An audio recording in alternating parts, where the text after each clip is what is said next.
Lucky Beans.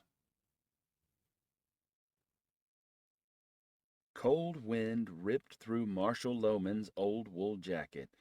The snow froze his toes right through his hand-me-down boots. He ran up the steps into the steamy kitchen.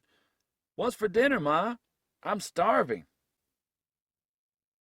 "Get those boots off and hang your coat up," Ma said without looking around, "and I don't want to hear any complaints about dinner."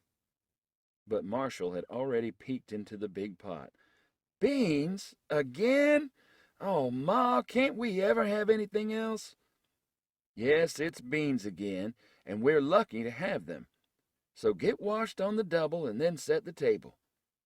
Marshall didn't feel so lucky. The elbows of his jacket were worn almost all the way through. Dad had been out of work for months, and there was no money.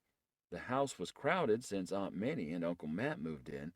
Now Marshall had to share a room with his little brother and sister, Tommy and Patsy. And he was starting to hate beans. After dinner, when Ma pulled out her mending basket, Marshall showed her his worn-out jacket. Dad turned on the radio. "President Roosevelt's going to speak tonight," he said. "Maybe he's found a way to get America out of the mess we're in." Marshall was halfway through his homework when the president came on the radio. He didn't understand all the big words, but he knew Mr. Roosevelt was on the poor people's side. On the way to school the next morning, Marshall and Tommy trudged past Kaplan's furniture store. Whenever Marshall helped May carry groceries home, she would stop to look at the shining sewing machine in the window. "Only $23.95, the sign had said. That was $23.95 that Ma would never have. Today, alongside the sewing machine, was the biggest jar of beans he had ever seen. There was a different sign. "How many beans are in the jar? Win this brand new sewing machine." "How many beans they got in there, Marshall?" Tommy pulled on Marshall's sleeve.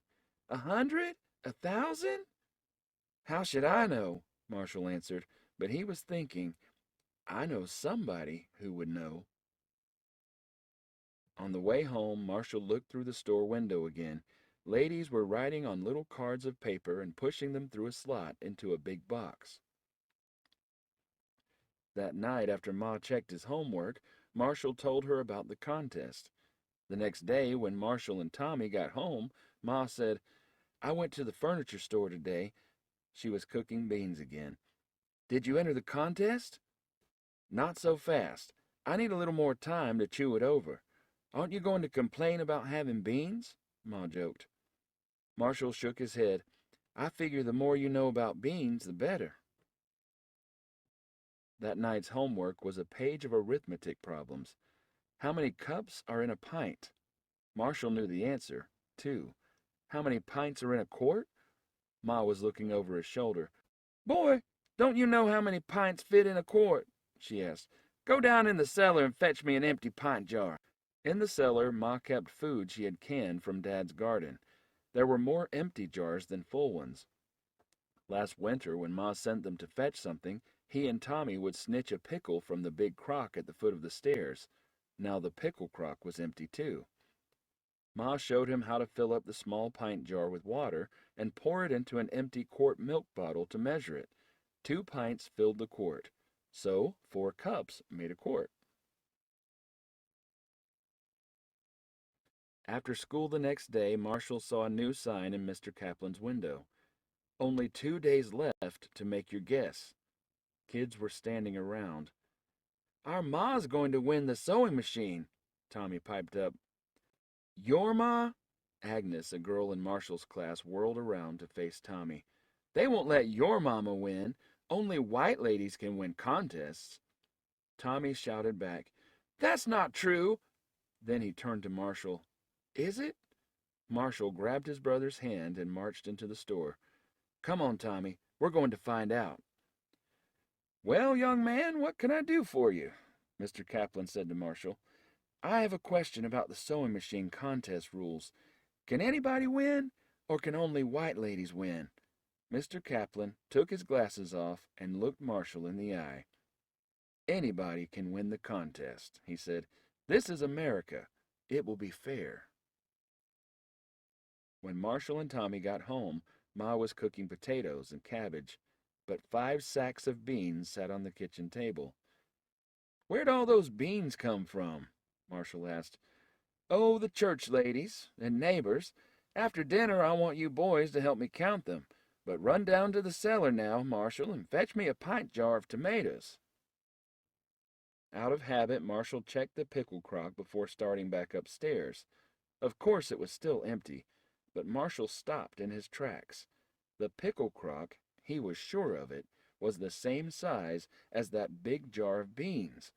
They could count how many beans fit into the pickle crock. Then Ma would know the right number. After dinner, Dad lugged the pickle crock up to the kitchen. They all crowded around, counting beans from the sacks and dumping them into the crock. The last bean was number 4,341. But the 4,341 beans didn't fill much of the crock. Ma peered in. "Well," she said, "the sign did say guess. I reckon that's what we'll have to do." Then Marshall remembered something from school. His class was finished with measuring, and now they were learning estimating. "It's better than guessing," Miss Dover had said.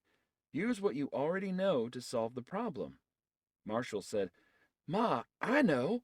Let's count how many beans fit in a quart jar and how many quarts of water fill up the crock. Then we can multiply beans times quarts to estimate the number of beans." Ma grinned at him. "Now you're cooking with gas," she said. When they were finished counting and multiplying, they had the number Ma thought was right. 53,280 beans. 333 beans in a cup. 4 cups equals 1 quart. 4 times 333 equals 1,332 beans in a quart. 4 quarts equals 1 gallon. 4 times 1,332 equals 5,328 beans in a gallon. 10 gallons of water fill the crock. 10 times 5,328 equals 53,280 beans in the crock. On Saturday morning, Mr. Kaplan's furniture store was full of people. "Ladies and gentlemen," Mr. Kaplan announced, "we had 327 entries, and today we have a winner.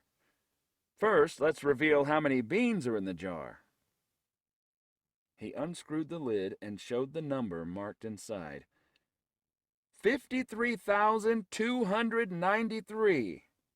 Marshall heard gasps and a whistle. "Holy mackerel," somebody said. Marshall's heart was thumping hard. Ma's guess was so close. Was she going to win? Mr. Kaplan went on. "One guess was off by only 13 beans, and the winner, who guessed 53,280 beans, is Mrs. Josephine Loman from 7234 Monticello Street."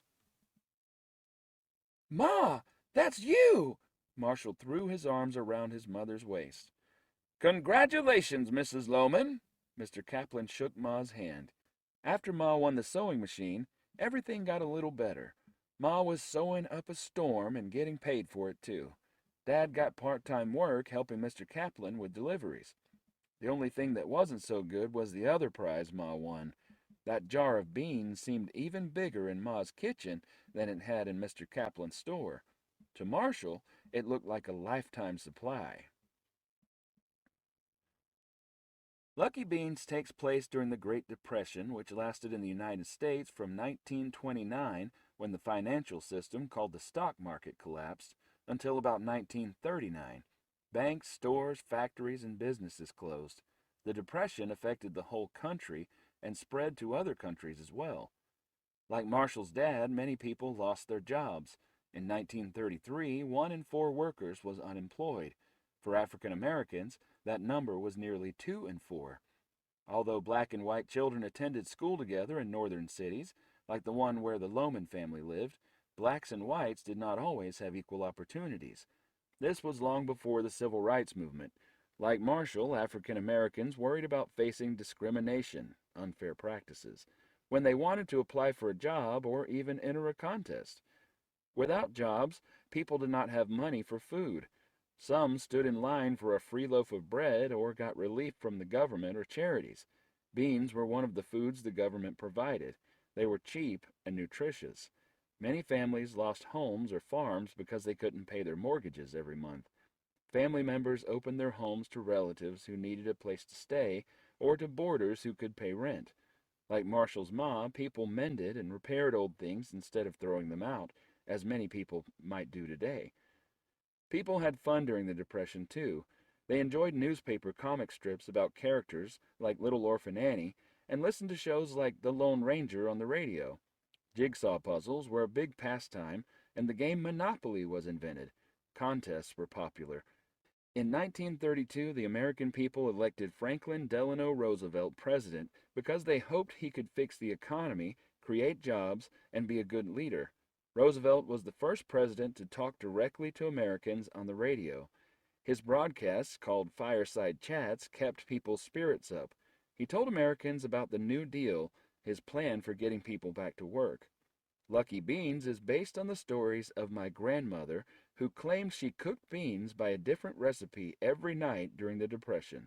She really did win a sewing machine in a contest by guessing how many beans were in a jar.